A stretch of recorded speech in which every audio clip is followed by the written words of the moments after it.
So what is the way forward? Let me talk about it. That means, I can as well talk about it. I want to first give the chairman to Roy, but let me finish that point. There are many people who are asking us, therefore, are you going to go in elections? Or are you going to fight? Our general approach is simple. We have realized what is going wrong in Uganda, and everyone now agrees that we must have change. Our job is to cause this change. There are means which have been provided by the Constitution that Mr. Museveni has subverted. He has changed the Constitution. He has removed term limits, which meant to account for power, which someone holds. If peaceful means, therefore, which are within the Constitution fail, even our friends will have to tell us, we as a people, do we have a right to be free or not? Should we be prisoners or should we free ourselves? This is the answer. The answer is that the choice is Mr. Museveni to free Uganda or he's forced to be free. We shall force him to free ourselves. Therefore, before I go to stand, we must have the Uganda we want, which is capable of organizing an election, which is capable of uniting the people, and which is capable of operating outside this type of fear. You cannot organize an election like this, in this type of situation. He must stop misusing the military. He must stop buying elections using the money. He must stop violence and many other, the electoral commission. No, I do not think that I can participate in Mr. Museveni's election. Never. Because I know how it works. Sejusa won, by the way, in 2006. I can as well give you another testimony. If you want. Yes. 2006, Sejusa won by maybe 69%. Mr. Museveni was an incumbent. He got 50-something. By the time an African incumbent gets 50-something, he has lost. So it's not even in debate, it's not in debate. But how was it started? So we organized another electoral commission of intelligence at Basima House. And all results from the electoral commission, the national, would pass through our electoral commission. And it is our results that we would push to the official electoral commission. How can you win in that type of situation? Yes, me, I must say it all, because I'm a new man.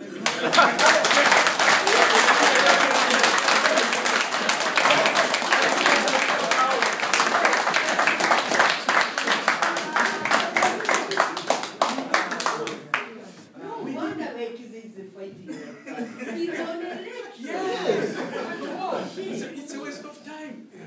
So, it's a waste of time.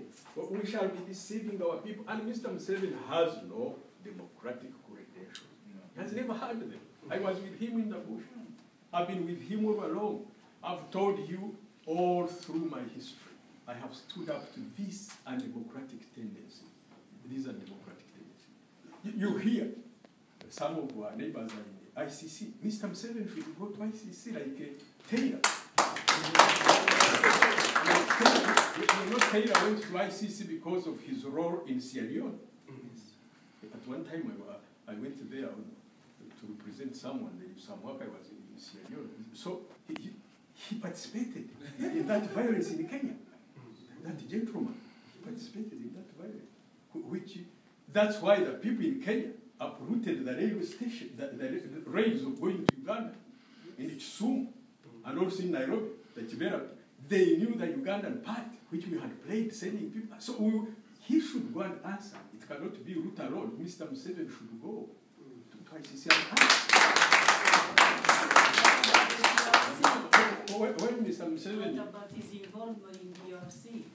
DRC is big, it's big time. And right now, Uganda, we have to pay $10 billion to the Congo government for him and his family stealing gold and tin of Congo and diamond.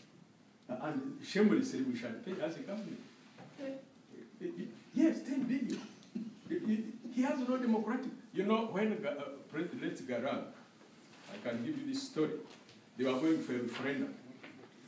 This is how he fell off with Mr. Museveni. And the leadership in Southern Sudan, no.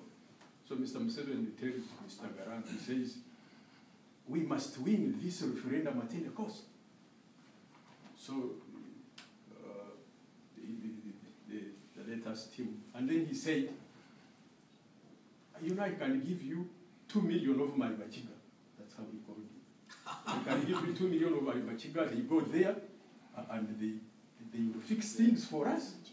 They fix things for you. But the idea was also to have a strong hold in Southern Sudan.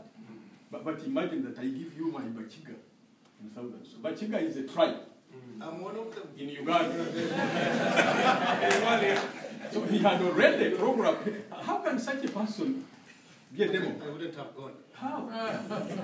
How can he be? And that was the fallout when it started and all this. So he has no. So my answer is we need to look afresh about this whole experiment of elections, where it makes sense, and the world must understand. But also the world must understand that the geopolitical machinations of Museveni, they are a facade, they are a lie. Because Museveni is not Uganda. Museveni is a representative. We are the people who can make change in a sustainable way, the people of Uganda, not everybody. And they should learn from what happened in other countries, that you do not invest in individuals, because individuals expire. During the Cold War, the people who expired, invested in Mobutu, what happened? You look at the DRC, look at the North African countries. So our involvement in Somalia is because Uganda has genuine Somalia interest in Somalia. 1.5 million small Ugandans cross from Somalia to Uganda every other several years, 2 years. Jesus. This is a huge thing. So it is in our interest to have a stable Somalia.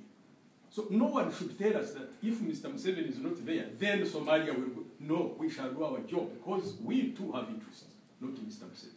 They are Uganda's interests. There are other issues. The world must know that it can be served better by sustainable engagement of countries than individuals.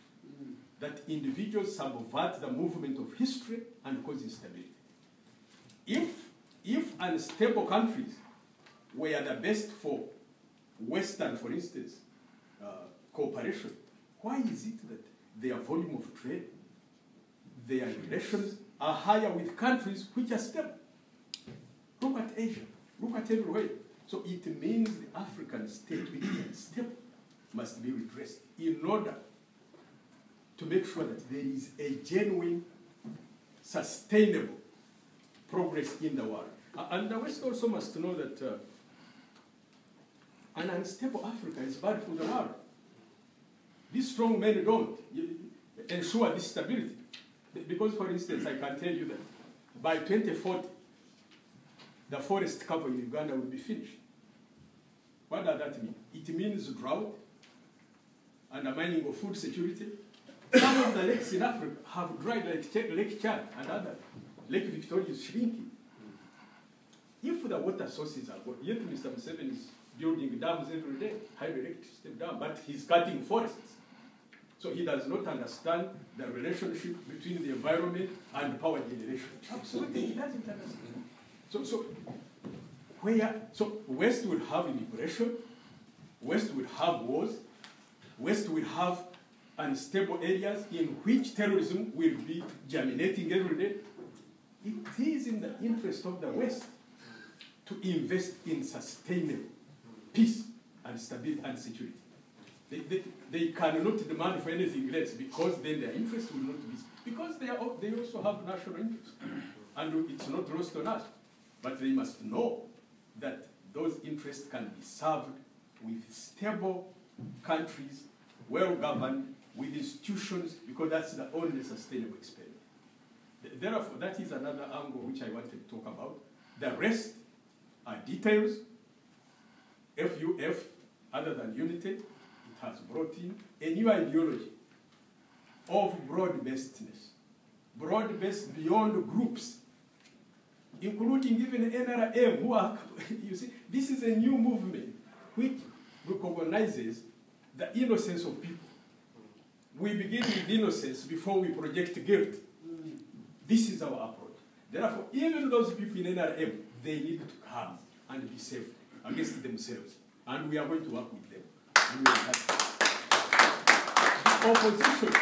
You know, some of the people, when we are making FUF, they were asking, saying, but how can you work with those people oppressing you? Yes, but we have all been oppressors at one time in history. So what do we do about it? We must have a starting point. This is my argument. But also we need those people. I was asking them about UPDF, my colleagues. They said UPDF. I said, but who is UPDF? These are people from the north. I said, but all your boys are in UPDF. You mean all of them now are bad? It's because the system is which is bad and it has imprisoned them. So we need to free them from that dangerous system. So that is my job and the job of FUF. Organize broadly with an encompassing, broad-based ideology, provide leadership to all groups in Uganda who want to acquire capacity to organize themselves so as to achieve change. As long as we have therefore our mode of organization is, I can call it decentralized actions, but unit of purpose. This is what FUF is. We shall allow everyone to contribute to the liberation of his country, but we shall have a single vision, a vision to free Uganda, to re-establish constitutionalism, and to make sure that our people will not be subjected to this. But we need to start with the national healing, individually, collectively, and nothing can stop us from achieving this. Thank you.